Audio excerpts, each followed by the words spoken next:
नाज़रीन अवां खे अहम ख़बर का आगाह कंदा हलूं त वॾे वज़ीर मुराद अली शाह ऐं वक्ती गवर्नर आगा सिराज दुरानी जी क़ायदे मज़ार ते हाज़िरी।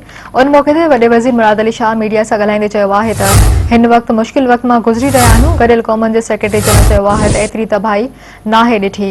ॿोॾ सबब समूरो मुल्क ख़ासि तौर ते सिंध तमामु घणी मुतासिर थी आहे। मौसमियाती तब्दीली जो शिकार अॼु पाकिस्तान आहे ऐं सुभाणे को ॿियो मुल्क मुतासिर थींदो। वज़ीर आज़म ऐं परॾेही वज़ीर गॾियल क़ौमुनि में पंहिंजो मौक़िफ़ पेश कंदा। वॾे वज़ीर मुराद अली शाह चयो आहे त हारियुनि खे ₹3.5 खरब रुपया नुक़सान थियो आहे। 3 करोड़ 30 लख माण्हू बेघर थिया आहिनि। सखर, खैरपुर ऐं बदीन खां वठी थरपारकर ताईं रुगो तबाही आहे। चौपाए माल जो घटि में घटि 50 अरब रुपयनि जो नुक़सान थियो आहे। सिंध जे अक्सर हंधनि ते 8 खां 10 फुट पाणी बीठल आहे।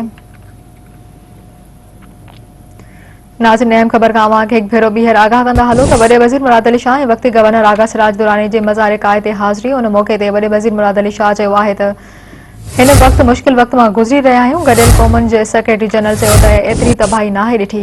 ॿोॾ सबब समूरो मुल्क ख़ासि तौर ते सिंध घणी मुतासिर थी आहे। मौसमियाती तब्दीली जो शिकार अॼु पाकिस्तान आहे ऐं सुभाणे को ॿियो मुल्क मुतासिर थींदो। वज़ीर आज़म ऐं परॾेही वज़ीर गॾियल क़ौमुनि में पंहिंजो मौक़िफ़ पेश कंदा। वॾे वज़ीर मुराद अली शाह चयो आहे त हारियुनि खे ₹3.5 खरब रुपया नुक़सान थियो आहे। 3 करोड़ 30 लख माण्हू बेघर थिया आहिनि। सखर, खैरपुर ऐं बदीन खां वठी थरपारकर ताईं रुगो तबाही आहे। चौपाए माल जो घटि में घटि 50 अरब रुपयनि जो नुक़सान थियो आहे।